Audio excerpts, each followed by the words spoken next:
Jonaid Myzyri, kreu i Komisionit të Prokurimeve Publike, është akuzuar nga SPAK për shkelje në tenderin e vitit 2020 për mirëmbajtjen e rrugëve me vlerë 2.2 milion euro. Ai dyshohet se favorizoi dy kompani që fituan tenderin me dokumente të falsifikuara, duke shkelur ligjin dhe parimin e barazisë në prokurime. Për këtë çështje, Jonaid Myzyri është thirrur sërish ditën e sotme për të disatën herë në prokurorinë e posaçme kundër korrupsionit dhe krimit të organizuar. Gjykata e posaçme e pezulloi Myzyrin për disa muaj, por ai u rikthye në detyrë pas 3 muajsh. Rasti ka ngritur shqetësime të mëdha mbi transparencën dhe procedurat e prokurimeve publike në vend, ndërsa disa figura politike kanë kërkuar respektimin e kushtetutës dhe të ligjeve në proceset institucionale. Gazetari Fatos Mahmuta, i plagosur gjatë protestës së 21 janarit 2011, rrëfen detaje tronditse nga ajo ditë.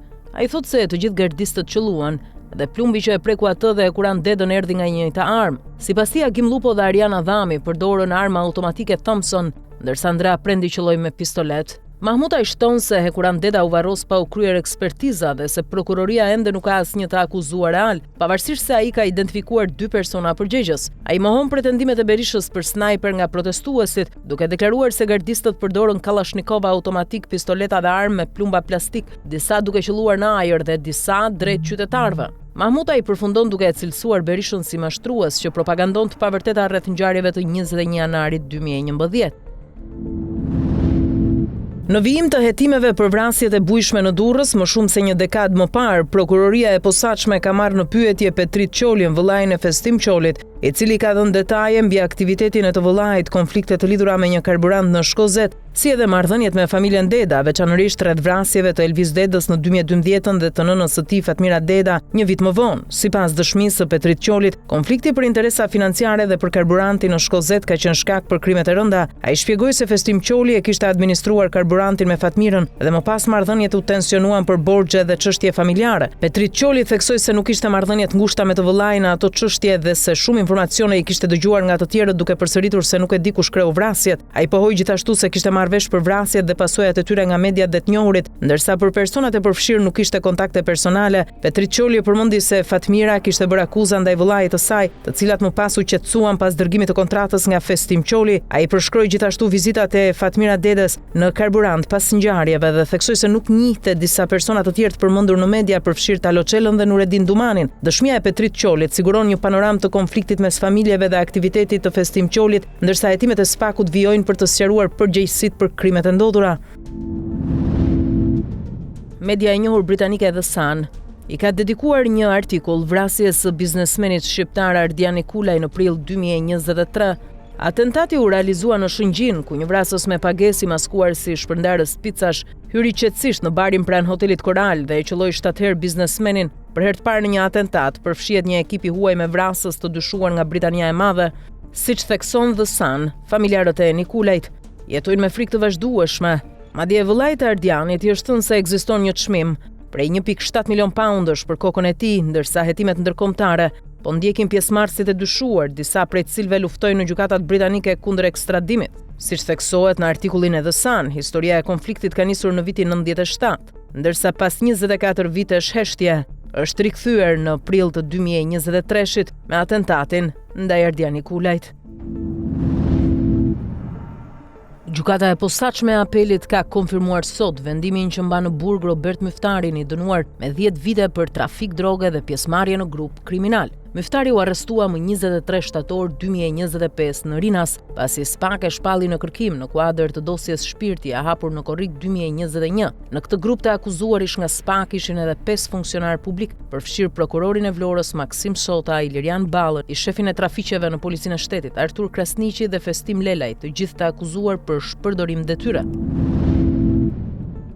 Jani Aliaj, 49 vjeçari shqiptar, ra viktime një atentati të paguar në burgjet greke, pavarësisht se autoritetet kishin informacion të hershëm për rrezikun ndaj jetës së tij. Sipas mediave greke, Alia ishte transferuar më herët në burgun e Grave për arsye sigurie, për shkak të një kontrate vdekje kundër tij. Megjithatë, në mënyrë të pashpjegueshme, ai u rikthye në burgun e burrave pa masa shtesë mbrojtjeje. Mediat fshinja theksojnë se Alia i kishte pësuar edhe një sulm të mëparshëm në burg, nga i cili kishte shpëtuar. Rasti ngre pikpyetje të forta për përgjegjësinë penale dhe disiplinore të autoriteteve greke që duket se ishin në dieni por nuk vepruan.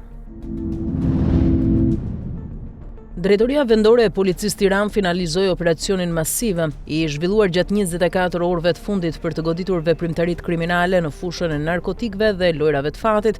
Gjatë operacionit u evidentuan 2 raste të shitjes së drogës, ekstazi, kokainë dhe kanabis sativa dhe 2 subjekte ku zhvilloheshin lojra fati. Nga hetimet u identifikuan 7 persona, ndërsa 4 prej tyre u arrestuan, përkatësisht një 37 vjeçar, një 29 vjeçar, një 34 vjeçar dhe një 21 vjeçar. Një tjetër person, pronari i një lokali të lidhur me lojrat e fatit dhe drogën, u shpall në kërkim. Gjithashtu 2 persona procedohen në gjendje të lirë për mos kallëzim të veprimtarive kriminale. Gjatë aksionit u sekuestruan lëndë narkotike, tavolina për lojra fatit, celular dhe automjete. Materialet i kaluan prokurorisë së Tiranës për veprime të mëtejshme, ndërsa policia njofton se kontrollet intensive dhe puna operative do të vijojnë në të gjithë kryeqytetin për të parandaluar krimin në këto fusha. Ervin Dakoli, 47 vjeçari shqiptar, ka arritur të shpëtojë arrestimit megjithse konsiderohet një nga narkotrafikantët më të fuqishëm nga autoritetet e Bolonjës, aktiv në trafikun e drogës drejt Italisë, Francës dhe Spanjës. Dakoli drejtonte një organizatë kriminale me bazë në Reggio Emilia, e cila u godit të martën nga 9 urdhër arreste, prej të cilëve 7 janë ekzekutuar, ndërsa Dakoli dhe një tjetër janë arratisur në Francë dhe nuk janë kapur. Agjentët e skuadrës mobile të Reggio Emilias, të mbështetur nga autoritetet shqiptare, e ndiqnin prej muajsh në kavaj, por operacioni për arrestimin e tij dështoi pasi 47 vjeçari humbi gjurmët duke ngritur dyshime se dikush e paralajmëroi për urdhrin e arrestit. Operacioni Star Luan ka goditur një bandë ndërkombëtare shqiptarësh me 15 persona në hetim dhe arrestime të kryera jo vetëm në Itali, por edhe në Francë, Spanjë dhe Shqipëri. Organizata përdorte kriptotelefon dhe platformën e kriptuar Sky ECC për të shmangur përgjimet, duke transportuar mbi 200 kg kokainë dhe 1000 kg hashash e marijuan brenda 6 muajsh me fitime të paligjshme mbi 1 milion euro. Një aksident i rënd ka ndodhur në Durrës ku 2 makina u përplasën në rrugën Ancona duke lënë 5 persona të plagosur. Sipas policisë, drejtuesi i njërit prej mjeteve, një 33 vjeçar, u arrestua në flagrancë. Si pasojë e përplasjes u lënduan drejtuesit e të 2 automjeteve, të cilët po marrin trajtim mjekësor, si edhe 3 pasagjerë, të cilët pas marrjes së ndihmës u larguan në banesat e tyre. Një ngjarje e rëndë është regjistruar në Tiranë ku një 30 vjeçare ka humbur jetën pasi dyshohet se është hedhur nga kati i tretë i një pallati. Ngjarja ka ndodhur në rrugën Ilia Dilo Sheperi, ndërsa shkaqet dhe rrethanat mbeten ende të paqarta. Sipas informacioneve paraprake, familjarët kanë deklaruar se e reja vuante nga depresioni. Policia ka konfirmuar se po hetohen të gjitha rrethanat e kësaj ngjarje të rëndë për të sqaruar plotësisht dinamikën dhe arsyet që çuan në këtë akt tragjik. Një ngjarje e rëndë tronditi Fierin ku një mësues 55 vjeçar i gjuhës angleze rrezikoi jetën pasi ra nga kati 6 i banesës së tij në lagjen 15 tetori. Ai ndodhej në apartament me bashkëshorten kur për shkaqe ende të paqarta u gjeti varur në pjesën e jashtme të ndërtesës duke shkaktuar panik tek banorët e zonës. Në vendngjarje mbërritën 2 automjete zjarrfikse që mundsuan shpëtimin e tij, ndërsa forca të shumta policie po hetojnë rrethanat e ngjarjes. Mësuesi u transportua me urgjencë në spitalin e Fierit ku po merr ndihmën mjekësore të nevojshme. Një 43 vjeçar u arrestua në Durrës pasi u kap duke drejtuar automjetin në gjendje të dehur dhe tentoi të korruptojë policinë për të shmangur testin e alkoolit. Ngjarja ndodhi në rrugën Vllazërimi, ku drejtuesi i mjetit i ofroi para punonjësve të policisë rrugore. Policia njofton se ai u arrestua në flagrancë për veprat penale, korrupsion aktiv i personave që ushtrojnë funksione publike dhe drejtimi i automjetit në mënyrë të parregullt. Moti i keq që goditi pas ditën e dieshme jugun e Atikës në Greqi shkaktoi 2 viktima.